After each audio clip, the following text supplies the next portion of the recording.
एक एसडीएम साहब की पोस्टिंग एक शहर के अंदर होती है और वहां पर मेहनत और ईमानदारी से वो अपना काम कर रहे थे। लेकिन कभी कभी एसडीएम साहब को पुरानी अपनी कुछ बातें ऐसी याद आ जाया करती, जिनको याद आने के बाद वो काफी ज्यादा उदास हो जाया करते। इसलिए वो एक दिन वो मंदिर में पूजा करने के बारे में सोचते हैं और अगले ही दिन वहां से मंदिर पर पहुंच जाते हैं पूजा करने के लिए। और वहां जाकर इधर उधर फूल देखने लगते हैं पूजा के लिए और एक बुजुर्ग महिला से जाकर फूल खरीदने लगते हैं। जिस बुजुर्ग महिला से एसडीएम साहब फूल खरीद रहे थे, उससे थोड़ी दूर एक और लड़की फूल बेच रही थी, जिसने एसडीएम साहब को देखते ही अपने चेहरे को छुपा लिया था और वो अजीब निगाहों से एसडीएम साहब की तरफ देख रही थी। अब एसडीएम साहब वहां से फूल खरीद के आगे चले जाते हैं और इसके बाद वो लड़की भी आराम से फूल बेचने लगती है। लेकिन थोड़ी देर बाद एसडीएम साहब वापस से वहां पर आ जाते हैं और आने के बाद कहते हैं कि सपना, तुम्हारी ये हालत ऐसी कैसे हो गई? कौन थी सपना और कौन थे एसडीएम साहब, और किस वजह से सपना एसडीएम साहब को देखकर अपना चेहरा छुपा रही थी? पूरी सच्चाई के बारे में जानने के लिए वीडियो को अंत तक जरूर देखें।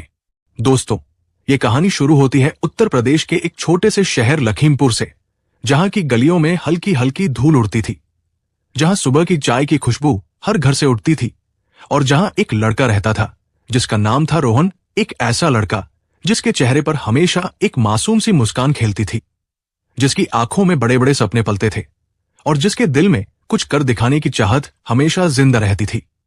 रोहन के मम्मी पापा दोनों सरकारी नौकरी में थे। उनके घर में पैसों की कभी कोई कमी नहीं थी। हर सुख सुविधा रोहन के पास थी, अच्छे कपड़े, स्वादिष्ट खाना, नई साइकिल और यहां तक कि हर साल नया स्कूल बैग भी। लेकिन रोहन का दिल उन चीजों में नहीं लगता था जो आसानी से मिल जाती थी। वो कुछ बड़ा करना चाहता था, कुछ ऐसा जो उसकी जिंदगी को यादगार बना दे, कुछ ऐसा जो लोग सालों तक याद रखें। जब रोहन ने अपनी 12वीं कक्षा पास की तो उसके मम्मी पापा की खुशी का ठिकाना नहीं रहा। उन्होंने अपने लाडले बेटे के लिए एक बड़ा प्लान बनाया और उसे लखीमपुर से थोड़ा दूर एक बड़े और शानदार प्राइवेट कॉलेज में दाखिला दिलवा दिया। वो चाहते थे कि उनका बेटा पढ़ लिख कर एक अच्छी जिंदगी जिए, एक बड़ा इंसान बने और उनका नाम रोशन करे। रोहन भी बहुत खुश था। उसकी आंखों में चमक थी। वो सोच रहा था कि अब कॉलेज की जिंदगी शुरू होगी, नए दोस्त बनेंगे, खूब मस्ती होगी, क्लास में बैठकर नई नई चीजें सीखने को मिलेंगी और पढ़ाई के साथ साथ जिंदगी को जीने का असली मजा आएगा। उसने अपने बैग में किताबें भरी, नए कपड़े पहने और कॉलेज के पहले दिन के लिए तैयार हो गया। लेकिन दोस्तों, किसे पता था कि कॉलेज का वो पहला दिन उसकी जिंदगी को हमेशा हमेशा के लिए बदल देगा। एक ऐसी घटना होने वाली थी जो रोहन के सपनों को एक नई दिशा दे देगी। जैसे ही रोहन कॉलेज के बड़े से गेट से अंदर घुसा, चारों तरफ नए चेहरे दिख रहे थे। कुछ लड़के हंसते बात करते हुए जा रहे थे, कुछ लड़कियां अपने दोस्तों के साथ गप्पे मार रही थी और कॉलेज का माहौल ऐसा था कि हर कोई अपनी नई जिंदगी से खुश नजर आ रहा था। रोहन भी अपने दोस्तों के साथ क्लास की तरफ बढ़ रहा था। तभी उसकी नजर एक लड़की पर पड़ी जिसका नाम था नेहा। नेहा उसी की क्लास में थी और दोस्तों, वो इतनी खूबसूरत थी कि रोहन उसे देखते ही अपना दिल हार बैठा। उसकी बड़ी बड़ी काली आंखें जो किसी को भी अपनी गहराई में डुबो दे, लंबे काले बाल जो हवा में लहराते हुए किसी का भी ध्यान खींच ले, और वो मासूम सी मुस्कान जो दिल में एक अजीब सी हलचल मचा दे। नेहा को देखते ही रोहन के दिल में मानो आग लग गई। वो बस उसे देखता रहा। उसकी एक झलक ने रोहन को ऐसा जादू कर दिया कि वो अपने आप को रोक ही नहीं पाया। पहले दिन से ही रोहन का मन पढ़ाई से ज्यादा नेहा की तरफ भटकने लगा। वो क्लास में बैठता तो किताबें खोलता जरूर था, लेकिन उसकी नजरें बार बार नेहा की तरफ चली जाती थी। वो हर वक्त बस उसे देखता रहता, उसकी एक झलक पाने के लिए इधर उधर नजरें घुमाता। और जब नेहा मुस्कुराती तो रोहन का दिल जोर जोर से धड़कने लगता, लेकिन हिम्मत नहीं जुटा पा रहा था कि नेहा से कुछ कहे, अपने दिल की बात उसके सामने रखे, उसे बताए कि वो उसके बिना एक पल भी नहीं रह सकता। दिन बीतते गए, 10 से 15 दिन ऐसे ही निकल गए। रोहन बस दूर से नेहा को देखता रहा, उसके बारे में सोचता रहा। रात को सोते वक्त उसके ख्यालों में खो जाता, लेकिन कुछ कहने की हिम्मत नहीं कर पाया। वो सोचता कि अगर नेहा ने मना कर दिया तो क्या होगा, अगर उसने दोस्ती भी तोड़ दी तो वो कैसे जिएगा। लेकिन फिर भी उसके दिल में एक आग जल रही थी जो उसे चुप रहने नहीं दे रही थी। फिर एक दिन किस्मत ने उसे मौका दे दिया। कॉलेज की कैंटीन के पास नेहा अकेली खड़ी थी। कोई उसके साथ नहीं था। वो बस अपनी कॉफी की चुस्कियां ले रही थी और बाहर की तरफ देख रही थी। रोहन का दिल जोर जोर से धड़क रहा था। उसके पैर कांप रहे थे। उसे लग रहा था कि अगर अभी नहीं बोला तो शायद यह मौका फिर कभी नहीं आएगा। वो धीरे धीरे नेहा के पास गया, अपने कांपते हाथों को जेब में छुपाया, गहरी सांस ली और अपनी सारी हिम्मत जुटाकर बोला, नेहा, मैं तुमसे कुछ कहना चाहता हूं। मैं तुम्हारे बिना नहीं रह सकता। मुझे तुमसे प्यार हो गया है। ये सुनते ही नेहा थोड़ी देर के लिए चुप हो गई। उसने कॉफी का कप नीचे रखा, रोहन की तरफ देखा और फिर उसकी आंखों में एक चमक आई। उसने हल्के से मुस्कुराते हुए कहा, रोहन, मुझे भी तुमसे प्यार हो गया है। मैंने भी तुम्हें इन 15 दिनों में नोटिस किया। तुम्हारी नजरें मुझसे हटती ही नहीं थी और सच कहूं तो मुझे भी तुम अच्छे लगने लगे थे। दोस्तों, उस पल रोहन की खुशी का ठिकाना नहीं रहा। उसे लगा जैसे पूरी दुनिया उसकी मुट्ठी में आ गई हो, जैसे आसमान के सारे तारे उसके लिए चमक रहे हों, जैसे उसकी जिंदगी का हर सपना सच होने वाला हो। उसने नेहा की तरफ देखा। उसकी मुस्कान को देखकर उसका दिल नाच उठा और उस दिन से उनकी जिंदगी में प्यार की बहार छा गई। कॉलेज के हर कोने में उनकी बातें होने लगी। कैंटीन में साथ बैठकर चाय पीना, लाइब्रेरी में एक दूसरे की नोट शेयर करना, कभी कभी क्लास बंक करके कॉलेज के पीछे वाले बगीचे में चुपके से हाथ पकड़कर बातें करना, ये सब उनकी जिंदगी का हिस्सा बन गया। दोनों एक दूसरे के साथ इतने खुश थे कि उन्हें लगता था कि ये पल कभी खत्म न हो। दोनों ने एक दूसरे से वादा किया कि वो ग्रेजुएशन पूरा करेंगे, फिर आगे पढ़ाई करेंगे, एक बड़ा अफसर बनेंगे और फिर शादी करके अपनी जिंदगी को खुशहाल बनाएंगे। लेकिन ये वादा अभी सिर्फ उनके बीच था। घर वालों को कुछ नहीं बताना था। ये उनका छोटा सा प्यारा राज था जो वो दोनों अपने दिल में छुपाए हुए थे। समय बीतता गया। दोनों कॉलेज के फाइनल ईयर में पहुंच गए। अब तक पूरे कॉलेज को पता चल चुका था कि रोहन और नेहा एक दूसरे से बेइंतहा प्यार करते हैं। हर कोई उनकी जोड़ी की तारीफ करता था। उनके दोस्त उन्हें परफेक्ट कपल कहते थे और कॉलेज में उनकी प्रेम कहानी मशहूर हो गई थी। लेकिन दोस्तों, जिंदगी हमेशा इतनी आसान नहीं होती, है ना? ग्रेजुएशन पूरा होने के बाद रोहन के पापा ने उसे एक बड़े शहर दिल्ली में कोचिंग के लिए भेज दिया। वो चाहते थे कि उनका बेटा एक बड़ा अफसर बने, कुछ ऐसा करे कि उनका सीना गर्व से चौड़ा हो जाए। रोहन को भी ये मौका अच्छा लगा। वो दिल्ली चला गया, वहां एक अच्छी कोचिंग ज्वाइन की और अपने सपनों को पूरा करने में जुट गया। लेकिन नेहा ने लखीमपुर में ही रहकर पढ़ाई करने का फैसला किया, क्योंकि उसके पापा एक प्राइवेट नौकरी करते थे और उनके पास इतने पैसे नहीं थे कि नेहा को बाहर भेज सके। नेहा के घर की हालत ठीक थी, लेकिन बहुत अच्छी भी नहीं थी। फिर भी उसने हिम्मत नहीं हारी और अपने शहर से ही मेहनत शुरू कर दी। रोहन और नेहा का प्यार कम नहीं हुआ। भले ही वो मीलों दूर थे, लेकिन दोनों फोन पर घंटों बातें करते, एक दूसरे को अपनी पढ़ाई की अपडेट देते, अपने सपनों को सजाते और कभी कभी रात को देर तक फोन पर एक दूसरे की आवाज सुनकर सुकून पाते। रोहन नेहा को बताता कि दिल्ली में कितना ट्रैफिक है, कितनी भीड़ है, और नेहा उसे अपने शहर की छोटी छोटी बातें सुनाती, जैसे कि बाजार में नई समोसे की दुकान खुली है या बारिश में उसकी गली में पानी भर गया। दोनों हंसते, एक दूसरे को हौसला देते और अपने प्यार को जिंदा रखते। लेकिन दोस्तों, जिंदगी में सब कुछ प्लान के मुताबिक नहीं चलता और एक दिन ऐसा आया जब सब कुछ बदल गया। जैसे ही उनका पहला बड़ा एग्जाम करीब आया, नेहा के पापा की तबीयत अचानक खराब हो गई। पहले तो लगा कि शायद मामूली बुखार है, लेकिन उनकी हालत दिन ब दिन बिगड़ती जा रही थी। डॉक्टरों ने बताया कि उन्हें कोई गंभीर बीमारी है और इलाज के लिए बहुत पैसे चाहिए। नेहा अपनी पढ़ाई छोड़कर अपने पापा के इलाज में जुट गई। वो उन्हें सुबह सुबह डॉक्टर के पास ले जाती, दवाइयां दिलवाती, रात को उनके पास बैठकर उनकी सेवा करती और घर का सारा काम भी संभालती। उसकी मां भी परेशान थी, लेकिन वो ज्यादा कुछ कर नहीं पाती थी। नेहा दिन रात अपने पापा के लिए दौड़ती रही, लेकिन उसने ये बात रोहन से छुपा ली। जब रोहन फोन करता तो नेहा उससे कुछ नहीं कहती, बस इतना बोलती कि वो ठीक है, थोड़ी व्यस्त है और जल्दी बात करेगी। उसे डर था कि अगर रोहन को पता चला तो वो परेशान हो जाएगा, उसकी पढ़ाई खराब हो जाएगी और उसका सपना अधूरा रह जाएगा। इसलिए उसने अपने दर्द को अपने सीने में दबा लिया और रोहन से झूठ बोल दिया। लेकिन अंदर ही अंदर नेहा टूट रही थी। उसकी आंखों में आंसू थे, लेकिन वो किसी को दिखाना नहीं चाहती थी।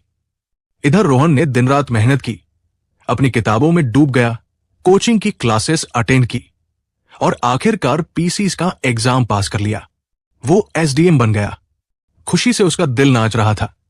उसे लगा कि उसने अपने मम्मी पापा का सपना पूरा कर दिया और अब वो नेहा के साथ अपनी जिंदगी शुरू कर सकता है।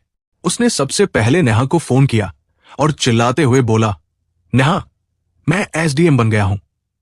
अब बस थोड़ी ट्रेनिंग बाकी है, फिर मैं अपना काम शुरू कर दूंगा। तुमने इस बार एग्जाम नहीं दिया, कोई बात नहीं, अगली बार देना, तुम भी जरूर पास हो जाओगी। नेहा ने रोहन को ढेर सारी बधाइयां दी। उसकी आवाज में खुशी थी, लेकिन उस खुशी के पीछे एक गहरी उदासी छुपी थी जिसे रोहन समझ नहीं पाया। उसने कहा, रोहन, तुम बहुत मेहनती हो, मुझे तुम पर गर्व है। और फिर फोन कट गया। लेकिन दोस्तों, उस दिन के बाद नेहा ने रोहन से बात करना पूरी तरह बंद कर दिया। रोहन जब भी फोन करता, नंबर बंद मिलता। पहले तो उसे लगा कि शायद नेहा का फोन खराब हो गया होगा, लेकिन जब कई दिन तक कोई जवाब नहीं आया तो उसका दिल बेचैन होने लगा।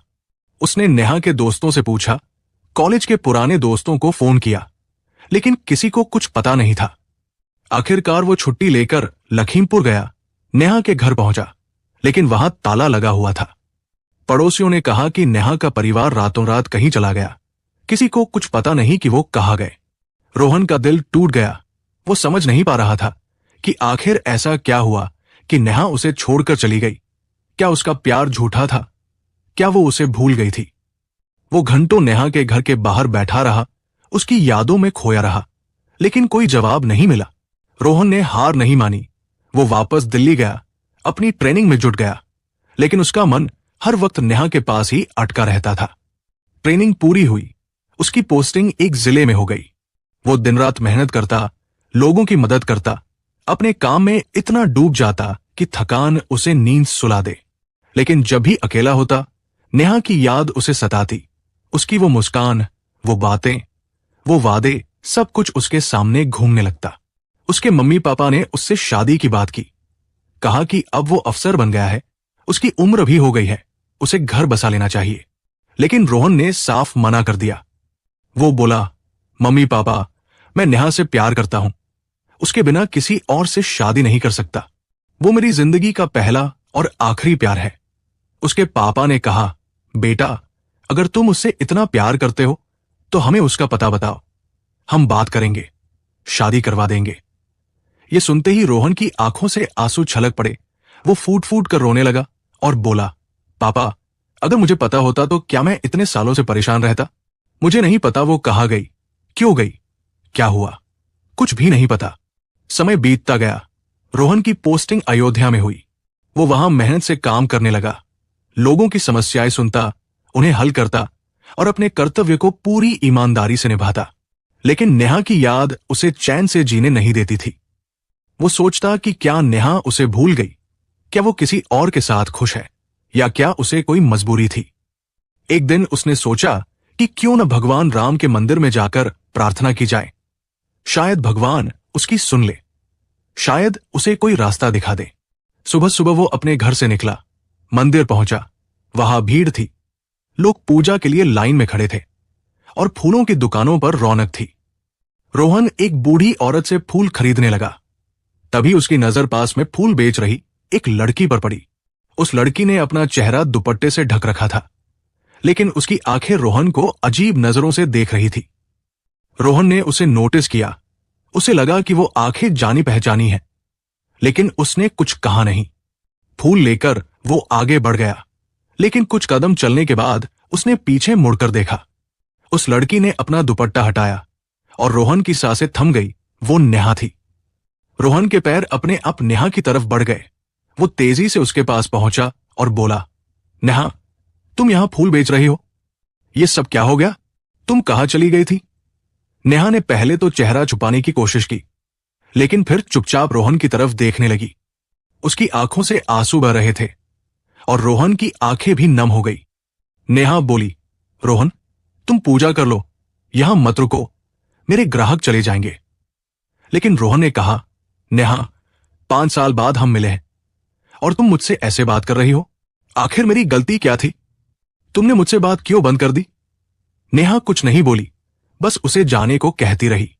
आखिरकार रोहन ने सारे फूल खरीद लिए, बूढ़ी औरत को दे दिए और नेहा से बोला, अब तो बात करोगी? चलो पास के कैफे में कॉफी पीते हैं, मुझे सब कुछ जानना है। नेहा मजबूरी में रोहन के साथ गई।